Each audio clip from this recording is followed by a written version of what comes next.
All right. The state budget that the House just passed is okay.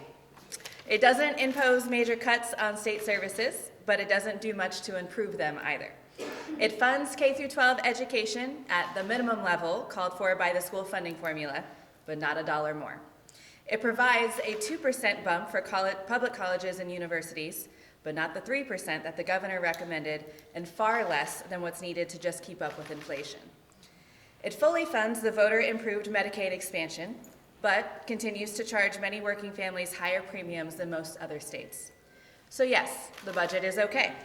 But when it comes to spending their money, Missourians deserve much better than okay. They demand leaders who will do much better than okay.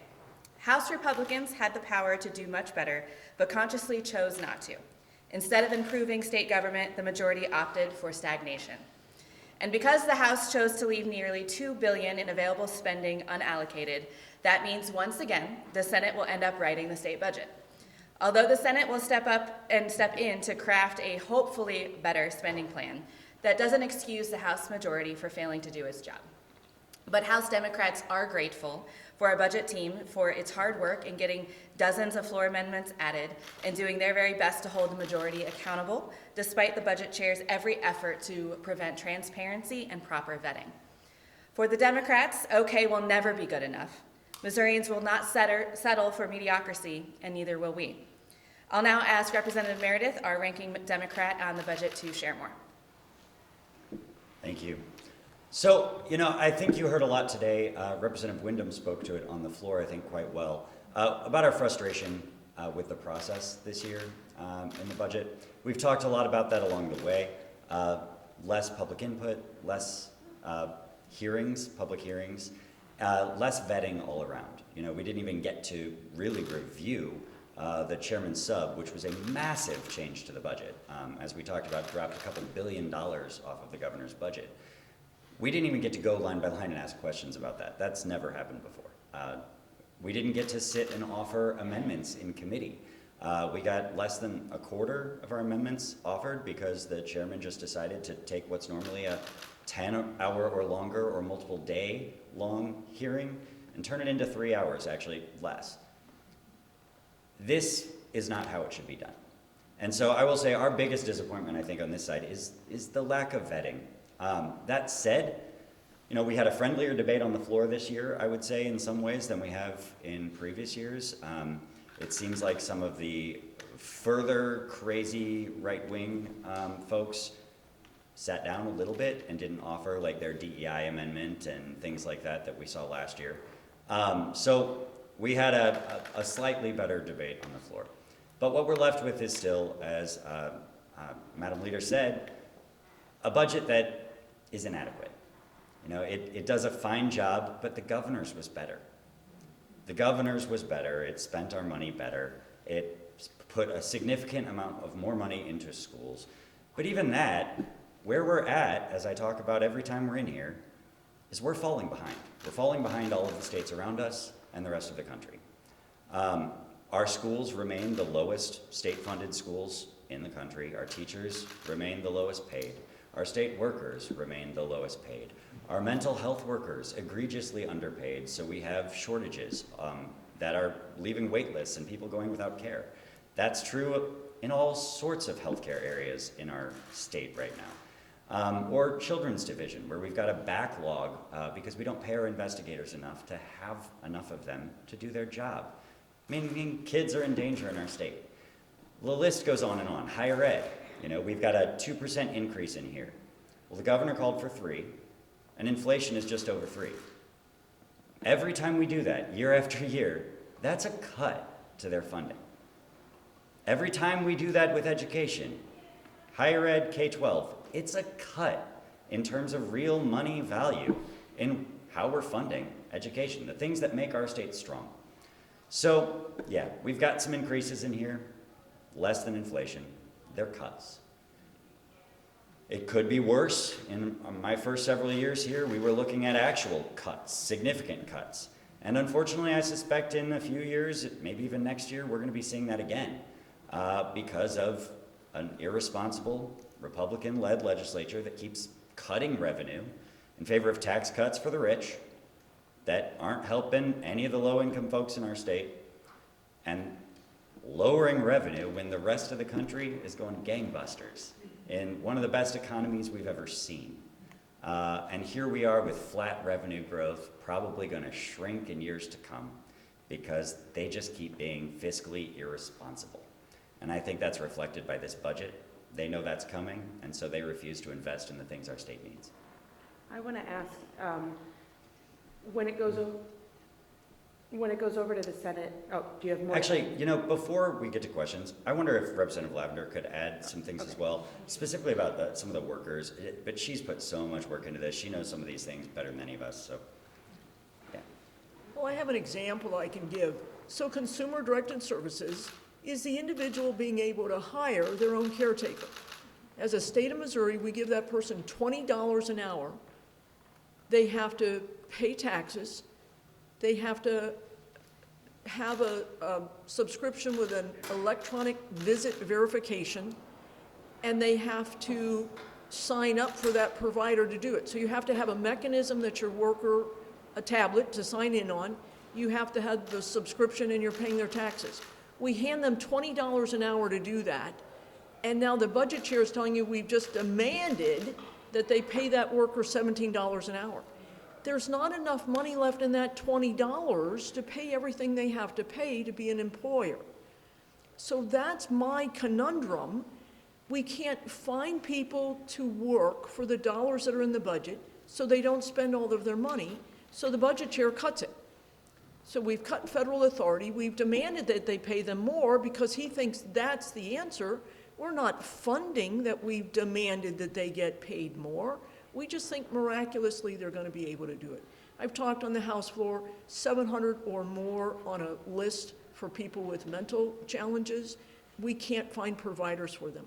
We still have people sitting in hospitals that have been ruled incompetent to stand trial. They're sitting in the prison because we don't have any other facility to be able to deal with their mental health issues. So this is going to keep growing in the state. I'm surprised nobody has sued us for this, as is happening in other states. Why, if my child with developmental disabilities got on a list 5 years ago, they're being provided services, but one of my colleagues who has a child who is just asking for services today is on a 700 waiting list. That's not equitable in our state, and why isn't somebody going to challenge them that legally? If this is a service the state provides, why aren't they providing this equitably for the people in Missouri? That's what I've talked about. It's a lot of people. There are human stories. It's a whole lot more than numbers on the floor. So it's an unfunded mandate. Yes. Okay. To demand that they pay them $17 an hour, you take a $20 bill, find somebody to hire, pay their taxes, you're responsible for Social Security, you're responsible for pulling out federal, pulling out state, pulling out on insurance. You've got to hand them a tablet to do electronic visit verification, and you have to have a subscription that what you're doing on the tablet gets back to the state. I don't know how people do that or how we think they're going to do that on $20 an hour. I want to go back to, and maybe Representative Lavender or Representative Meredith, because you two are both so involved with the budget, what would you like the Senate, if you had to pick like 3 things, and we saw what happened last year, Lincoln Huff just added a ton of money. So if you had to pick a handful of bullet points that he could add back into the budget, what would you like to see? Well, look, honestly, rather than taking a handful, I would say to start right off, he can probably undo most of what Cody did. And I think that's likely. And go back closer to where the governor was. That's what we saw last year. There was just a lot of nope. And they just took it back to where the governor had recommended we be. Putting back the excess authority, taking out the language. I mean, that would be one of the biggest things what Representative Lavender was just talking about. There's all this language that the budget chair added here that really restricts what the departments can do to address worker shortages, to address pay problems. Capping pay of our workers in other areas. She talked about the required pay. He also put these caps on pay. He tells our departments, oh, you've got all these vacancies. Why don't you use your vacant FTE money to pay people more so that you can fill the spots. Well, now he's saying, but I'm going to put language in so you can't even do that. So as she said, they're not going to be able to hire. They're still going to have vacancies. And then he's going to look at the leftover money that they weren't able to spend and say, now I can cut you more because look, you're not spending all the money we gave you. And it's just continuing to reduce the services available, period. And I think that's his goal.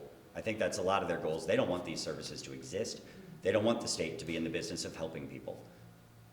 But I would say getting rid of that language. There's also language in the foundation formula. You know, Cody again substituted a bunch of lottery money for GR. Again, reducing the amount of GR we're actually spending on education as a state. I think that he should put that back, as well as the authority that they're going to need to be able to educate our kids. There was a lot of that cut. Language capping the SAT in there.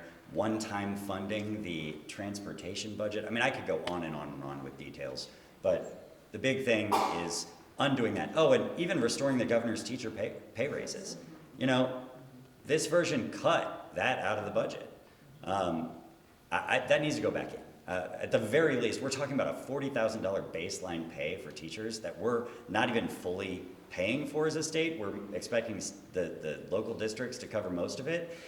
And the House Republicans won't even fund that, let alone actual teacher pay raises that would be competitive with all of the states around us that start more in the range of $50,000 a year for teachers. But that's the priorities of Republicans in this state. It's certainly not our teachers. It's certainly not our healthcare workers. This is your last year, Representative Meredith. This is your last year, Representative Lavender. Your last year, Representative Quaid. What do you think it would take to change something like this? 8 members, 10 additional members in the Democratic caucus? Would it look significantly different? Do you want that? Yeah. How about a different governor? That's a very broad question. What I will tell you is we are absolutely going to break the Republican supermajority this election cycle. And by doing that, we are going to see substantial differences in how the Democrats perform here in this body by having that number broken. But what I will also say to that is what's also going to change this budget process is having a different budget chairman. You know, when we first got here, we served under Fitzpatrick when he was the budget chair, and that was a different process. You know, we always had things to complain about for sure, but as what Representative Meredith was talking about, what we're seeing today versus the first year that I got here is a complete lack of transparency and a lack of bipartisanship. This used to be a committee where we were in there 11, 12 o'clock at night, sometimes into the early hours of the morning, going over this budget for months, so that every member of the budget team knew every detail about what we were doing. We're spending $50 billion, and there are about 5 people in this place who know where that money's going, because the chairman made sure that folks were not a part of this process. And so what I'm hopeful for when we're gone from here is a budget chairman that puts transparency and public dollars at the forefront of this conversation, that makes sure that the budget room is the place where it is the least partisan as possible, like it used to be. And Missourians deserve that. They deserve a government that isn't using this process for political gain to win their next elections, but is actually spending our tax dollars responsibly. The Missouri Budget Project, apologies if this was already asked about, the Missouri Budget Project came out and analyzed the ESA school voucher expansion and said that it would leave localities holding the bag. Also analyzed that it would vouchers would more benefit higher income households. Can you speak to that report and that bill? Yeah, I will first say I have not read that report, so I might defer to somebody who has. But what I will tell you from my knowledge of this discussion, and especially with the Senate bill that's moving through, what I am most concerned about in this conversation for this session is that change in the voucher program, where we're taking away the priority items for low income and disparaged children. And where, to your point exactly, that now this money will be first utilized by folks who don't need it. The cap that we put on in income is a huge problem for me. So yes, I am definitely concerned about that. What I will also say about this conversation around vouchers and public education funding, you know, one of the main things that Representative Cody Smith said about the teacher pay amendments that we tried to do, we had 2 that were offered to increase teacher pay. I believe it was Stein and Steinhoff and Hein were the two, you had the second one, right? And he said no to those because we don't have enough money to do so. But yet they're moving this Senate bill that, to the complete, like, the same conversation here. We're talking of hundreds of millions of dollars that is not going to be there because of the corporate tax cuts that they continue to put in place. We still have triggers from tax cuts that were implemented before I even got here that we're going to see in the coming years, which is what Representative Meredith was talking about with our budget shortfall we're going to see. And so yet they're moving this money to private institutions that should be going to our public schools that are prioritizing higher income people over low income people at the expense of teacher pay raises, of funding the formula to more standard numbers that we need to see. It doesn't make sense, and I feel like they're talking out of both sides of their mouths. What happens on Monday? I hear it's a special session or a technical session because of the eclipse. What happens because of this astronomical event? And can you just speak to that? You mean what happens here? Yeah. But I heard that there's going to be a technical session during Yes. a window or something like that. Yeah, so we will not be here Monday. It'll be a technical session on Monday because of the eclipse. I think we have mixed feelings on whether or not that's a good use of our time, but I definitely think that it's interesting when we continue to have time off here. We are limited to a very short window comparatively to lots of other states around us in terms of getting the people's business done. We're here for just under 5 months, and we are seeing a lot of early releases for session. We're seeing a lot of technical sessions that we normally wouldn't see.